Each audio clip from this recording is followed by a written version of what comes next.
ఓం శాంతి. ఈరోజు Murali date 20 December 2024. బాబా చెప్తున్నారు, మధురమైన పిల్లల్లారా, స్మృతిలో ఉండే అభ్యాసం చేస్తే సదా హర్షితముఖులుగా వికసించి ఉంటారు. తండ్రి సహయోగం లభిస్తూ ఉంటుంది, ఎప్పుడూ వాడిపోరు. ప్రశ్న: పిల్లలైన మీరు ఈశ్వర్య విద్యార్థి జీవితాన్ని ఏ నశాలో గడపాలి? జవాబు: ఈ చదువు ద్వారా మేము రాకుమారులుగా అవుతామనే నశ సదా ఉండాలి. ఈ జీవితాన్ని నవ్వుతూ, ఆడుతూ, పాడుతూ, జ్ఞాననృత్యం చేస్తూ గడపాలి. సదా వారసులై పుష్పాలయ్యే పురుషార్థం చేస్తూ ఉండండి. ఇది రాకుమారులుగా తయారయ్యే కళాశాల.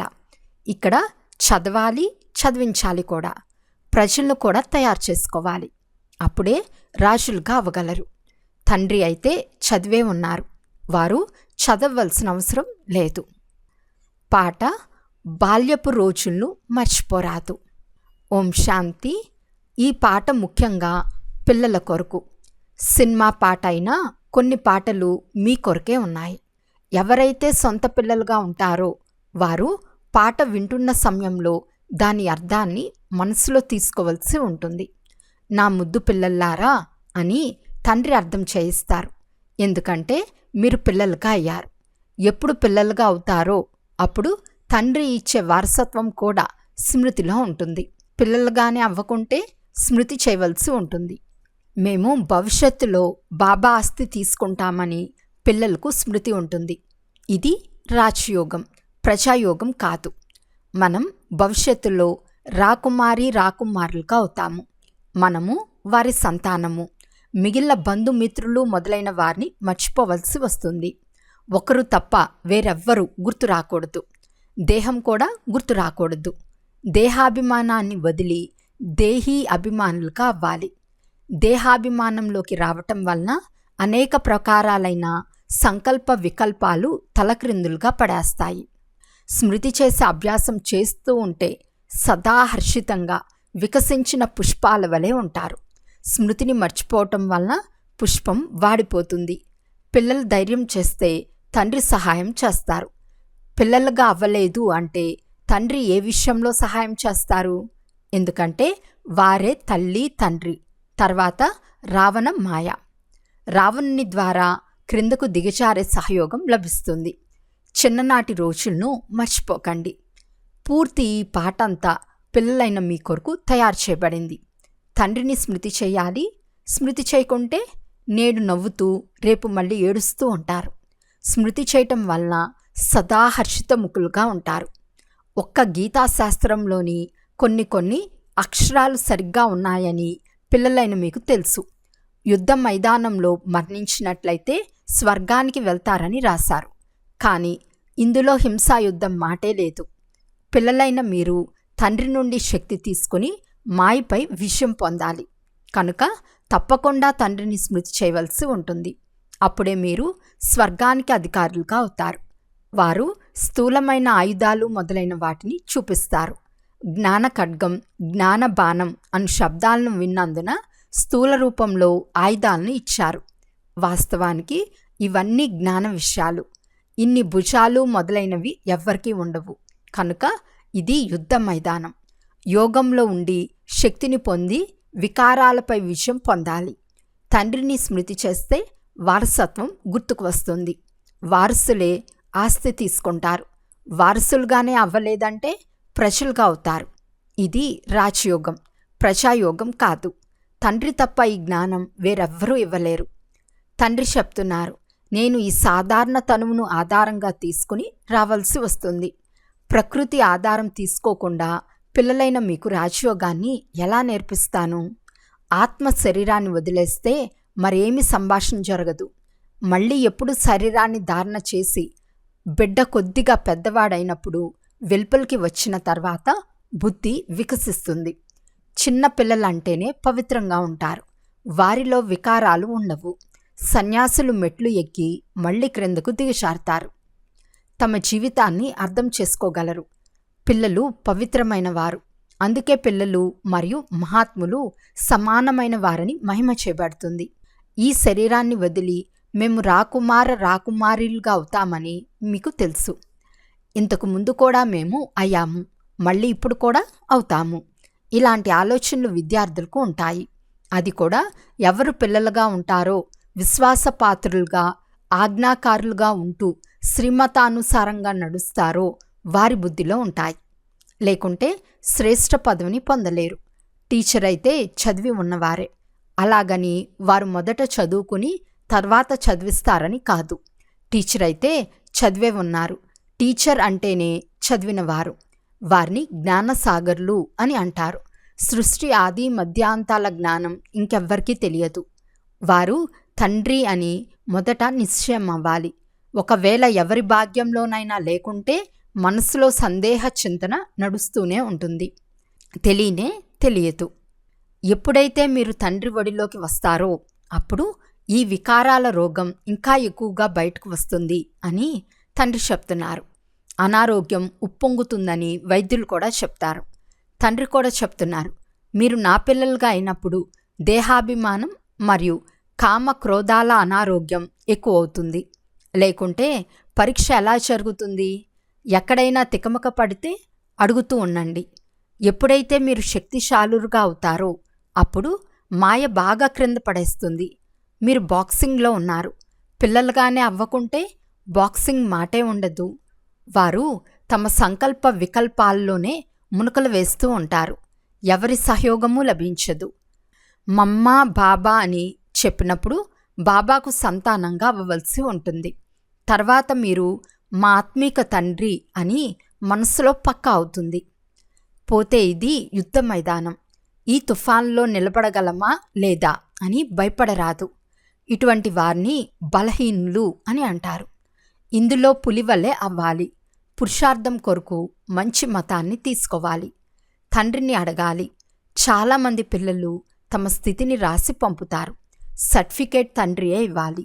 ఇతని నుండి దాచగలరు, కానీ శివబాబా నుండి దాచలేరు. చాలామంది దాచేందుకు ప్రయత్నిస్తారు, కానీ వారి వద్ద ఏమీ దాగి ఉండలేదు. మంచికి ఫలం మంచిగా, చెడుకు ఫలం చెడుగా ఉంటుంది. సత్య త్రేతాయుగాల్లో అయితే అంతా చాలా మంచిగానే ఉంటుంది.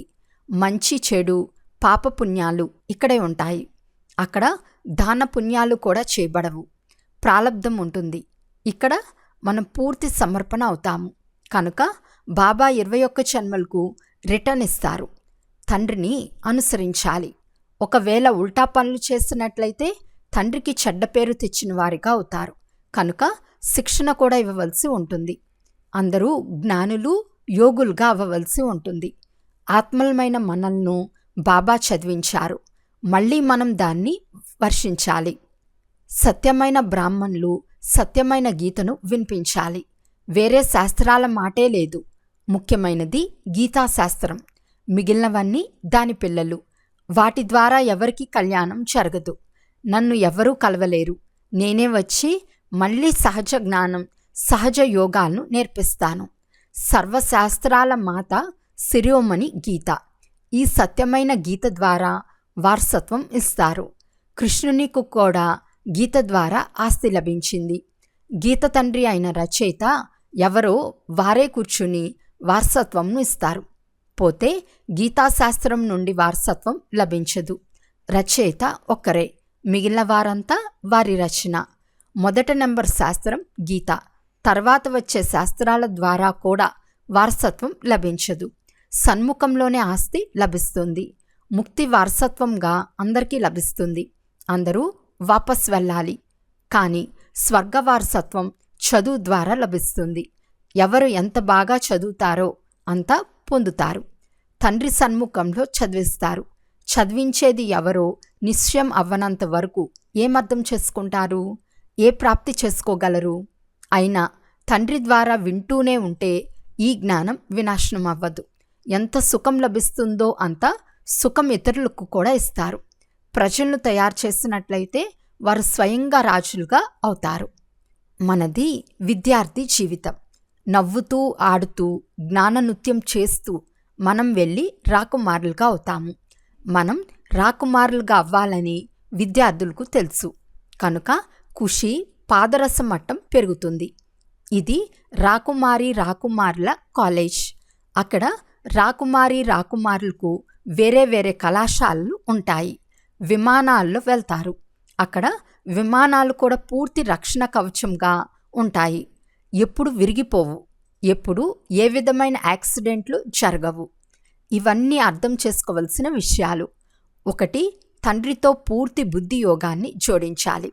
2, ఎవరెవరు ముళ్ళ నుండి మొగ్గలుగా అయ్యారు అని బాబాకు సమాచారం అంతా ఇవ్వాలి.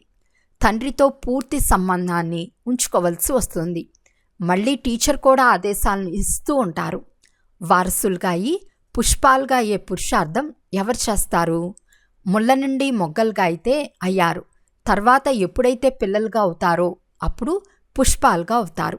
లేకుంటే మొగ్గలుగానే ఉండిపోతారు. అనగా ప్రజల్లోకి వస్తారు. ఇప్పుడు ఎవరు ఎంత పురుషార్థం చేస్తారో అంత పదవి పొందుతారు. ఒకరు పెరగెత్తుతూ ఉంటే మేము వారి తోక పట్టుకుని పోతాము అని అనుకోకండి. భారతవాసులు అలాగే అనుకుంటారు. కానీ తోక పట్టుకునే మాటే లేదు. ఎవరు చేస్తారో వారు పొందుతారు. ఎవరు పురుషార్థం చేస్తారో వారికి 21 జన్మలకు ప్రారబ్ధం తయారవుతుంది. వృద్ధులుగా అయితే తప్పకుండా అవుతారు. కానీ అక్కడ అకాల మృత్యువులు ఉండవు. ఎంత గొప్ప పదవి! వీరి భాగ్యం తెరవబడింది. వారసులుగా అయ్యారు అని తండ్రి అర్థం చేసుకుంటారు. ఇప్పుడు పురుషార్థులు బాబా ఈ విఘ్నాలు వస్తున్నాయి, ఇలా అవుతూ ఉంది అని రిపోర్ట్ కూడా చేస్తారు. ప్రతి ఒక్కరూ తమ లెక్కాచారాన్ని ఇవ్వవలసి ఉంటుంది. వేరే సత్సంగాల్లో ఇంత శ్రమ ఉండదు. బాబా అయితే చిన్న చిన్న పిల్లలను కూడా సందేశీలుగా తయారు చేస్తారు. యుద్ధంలో సందేశం తీసుకుని వెళ్ళేవారు కూడా కావాలి కదా. ఇది యుద్ధ మైదానం. ఇక్కడ మీరు సన్ముఖంలో వింటే చాలా బాగుంది అనిపిస్తుంది. మనసుకు ఖుషి కలుగుతుంది. వెలుపలికి వెళ్ళి ఇతర కొంగల సాంగత్యం లభిస్తే సంతోషం ఎగిరిపోతుంది. అక్కడ మాయధూళి ఉంటుంది కదా. కనుక పక్కాగా అవ్వవలసి ఉంటుంది. బాబా ఎంతో ప్రేమగా చదివిస్తారు. ఎన్నో సౌకర్యాలను కలగచేస్తారు. బాగుంది అని చెప్పి తర్వాత మాయమైపోయేవారు కూడా చాలామంది ఉన్నారు. అరుదుగా కొంతమంది మాత్రమే నిలబడగలరు. ఇక్కడ జ్ఞాన నశ అవసరం. మద్యపానం నశ కూడా ఉంటుంది కదా. ఎవరైనా దివాలా తీసి సారాయి త్రాగి ఉంటే నశా కారణంగా నేను రాజాది రాజుని అనుకుంటాడు. ఇక్కడ మీకు ప్రతిరోజు జ్ఞాన అమృతం లభిస్తుంది. ధారణ చేసేందుకు రోజుకు మీ బుద్ధి తాళం తెరిచే పాయింట్లు లభిస్తూ ఉంటాయి. కనుక మురళి ఎలాగైనా చదవాలి. గీతను రోజు చదువుతారు కదా, అలా ఇక్కడ కూడా రోజు తండ్రి ద్వారా పాఠం చదవాలి. నా ఉన్నతి జరగటం లేదు, కారణమేమి అని అడగాలి. వచ్చి తెలుసుకోవాలి. వారు మా తండ్రి అని ఎవరికైతే పూర్తి నిశ్చయం ఉంటుందో వారే వస్తారు. నిశ్చయబుద్ధిగా అయ్యేందుకు పురుషార్థం చేస్తున్నాను అని కాదు. నిశ్చయం ఒక్కటే ఉంటుంది, అందులో శాతం ఉండదు. తండ్రి ఒక్కరే, వారి నుండి వారసత్వం లభిస్తుంది. ఇక్కడ 1000 మంది చదువుతారు, అయినా నిశ్చయం ఎలా కలుగుతుంది అని అంటే వారిని దౌర్భాగ్యులు అని చెప్పవలసి ఉంటుంది. తండ్రిని గుర్తించి ఒప్పుకునేవారే అదృష్టవంతులు. ఎవరైనా రాజు నా దత్తు సంతానంగా అవ్వమని అడిగితే వారి ఒడిలోకి వెళ్ళినప్పుడే నిశ్చయం అవుతుంది కదా. నిశ్చయం ఎలా కలుగుతుంది అని అనరు. ఇది రాశియోగం. తండ్రి స్వర్గానికి రచయిత కనుక స్వర్గాధిపతులుగా చేస్తారు. నిశ్చయం కలగకుంటే నీ భాగ్యంలో లేదు అని అర్థం. దానికి ఎవరు ఏం చేయగలరు? ఒప్పుకోనట్లయితే పురుషార్థం ఎలా చేయగలరు? వారు కుంటుతూనే నడుస్తారు. బేహద్ తండ్రి నుండి భారతీయులకు కల్పకల్పం స్వర్గ వారసత్వం లభిస్తుంది. దేవతలు స్వర్గంలోనే ఉంటారు. కలియుగంలో రాజ్యం ఉండదు. ప్రజలపై ప్రజల రాజ్యం ఉంటుంది. పతిత ప్రపంచాన్ని పావన ప్రపంచంగా తండ్రి తప్ప మరెవ్వరూ చేయగలరు. భాగ్యంలో లేకుంటే అర్థం చేసుకోలేరు. ఇవి చాలా సహజంగా అర్థం చేసుకోవలసిన విషయాలు. ఈ లక్ష్మీనారాయణులు రాజ్య పదవి ప్రాలబ్ధాన్ని ఎప్పుడు పొందారు? తప్పకుండా వారు ముందు జన్మల కర్మల ఫలితంగా పొందారు. లక్ష్మీనారాయణులు స్వర్గానికి అధికారులుగా ఉండేవారు. ఇప్పుడిది నరకం.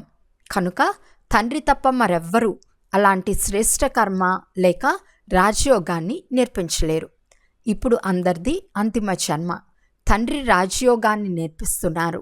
ద్వాపరయుగంలో రాజయోగాన్ని నేర్పించలేరు. ద్వాపరం తర్వాత సత్యుగం రాదు. ఇక్కడ చాలా బాగా అర్థం చేసుకుని వెళ్తారు. వెలుపలికి వెళ్ళగానే ఖాళీ అయిపోతారు. పనికి రానిది డబ్బాలో మిగిలిపోతుంది. రత్నాలు ఖాళీ అయిపోతాయి. జ్ఞానం వింటూ వింటూ మళ్ళీ వికారాల్లోకి వెళ్ళినట్లయితే సమాప్తమైపోతారు. బుద్ధి నుండి జ్ఞానరత్నాలు వెళ్ళిపోతాయి. బాబా, మేము శ్రమ చేస్తూ చేస్తూ మళ్ళీ ఈరోజు పడిపోయాము అని చాలామంది రాస్తారు. పడిపోయారు అంటే స్వయానికి మరియు కులానికి కలంకం తెచ్చారు. భాగ్యానికి అడ్డుగీత వేసుకున్నారు. ఇంట్లో కూడా పిల్లలు ఒకవేళ అలాంటి అకర్తవ్యాలను చేసినట్లయితే ఇలాంటి కొడుకు మరణించినా బాగుంటుందని అంటారు. కులకలంకితులుగా అవ్వకండి. ఒకవేళ వికారాలను దానం ఇచ్చి మళ్ళీ వాపస్ తీసుకుంటే పదభ్రష్టులుగా అవుతారని బేహద్ తండ్రి చెప్తున్నారు. పురుషార్థం చేయాలి, విజయం పొందాలి. దెబ్బ తగిలినట్లయితే మళ్ళీ లేచి నిలబడండి. క్షణక్షణం దెబ్బతింటూ ఉంటే ఓడిపోయి మూర్ఛితులైపోతారు. తండ్రి చాలా విషయాలు అర్థం చేస్తారు, కానీ కొద్దిమంది మాత్రమే నిలబడతారు. మాయ చాలా తీవ్రమైనది. పవిత్రంగా ఉంటామని ప్రతిజ్ఞ చేసి మళ్ళీ పడిపోతే దెబ్బ చాలా గట్టిగా తగులుతుంది. పవిత్రత ద్వారానే నావ ఒడ్డుకు చేరుతుంది. పవిత్రత ఉన్నప్పుడు భారతదేశంలోని నక్షత్రాలు వెలుగుతూ ఉండేవి. ఇప్పుడు గాఢ అంధకారంగా ఉంది. అచ్చా, మధురాతి మధురమైన అపురూపమైన పిల్లలకు మాతాపిత బాప్దాదాల ప్రియ స్మృతులు మరియు గుడ్ మార్నింగ్. ఆత్మీక పిల్లలకు ఆత్మీక తండ్రి నమస్తే. ఆత్మీక తండ్రికి ఆత్మీక పిల్లల యొక్క ప్రియ స్మృతులు మరియు నమస్తే నమస్తే నమస్తే. ధారణ కొరకు ముఖ్య సారం. ఫస్ట్ పాయింట్, ఈ యుద్ధ మైదానంలో మాయకు భయపడరాదు. పురుషార్థం కొరకు తండ్రి ద్వారా మంచి మతాన్ని తీసుకోవాలి. విశ్వాస పాత్రులుగా ఆజ్ఞాకారులుగా అయి శ్రీమతంను అనుసరిస్తూ ఉండాలి. సెకండ్ పాయింట్, ఆత్మీక నశాలో ఉండేందుకు జ్ఞానామృతాన్ని రోజు సేవించాలి. మురళి రోజు చదవాలి. వరదానము: బ్రహ్మబాబా సమానం జీవన్ముక్తి స్థితిని అనుభవం చేసే కర్మ బంధనాల నుండి ముక్తభవ. బ్రహ్మబాబా కర్మ చేస్తూ కూడా కర్మబంధనంలో చిక్కుకోలేదు. సంబంధాలు నిభాయిస్తూ కూడా సంబంధాల బంధనంలో బంధింపబడి లేదు. వారు ధనము మరియు సాధనాల బంధనం నుండి కూడా ముక్తంగా ఉండినారు. బాధ్యతలను సంభాళిస్తూ కూడా జీవన్ముక్త స్థితిని అనుభవం చేశారు. ఇలా ఫాలో ఫాదర్ ఎటువంటి వెనకటి లెక్కాచారం యొక్క బంధనంలో బంధించుకోరాదు. సంస్కారం, స్వభావం, ప్రభావం మరియు ఒత్తిడి యొక్క బంధనంలోకి కూడా రాకూడదు. అప్పుడు కర్మబంధన ముక్తులు, జీవన్ముక్తులు అని అంటారు. స్లోగన్: తమోగుని వాయుమండలంలో స్వయాన్ని సురక్షితంగా ఉంచుకోవాలి అంటే సాక్షిగా ఉండి ఆటను చూచే అభ్యాసం చేయండి. అచ్చా, ఓం శాంతి.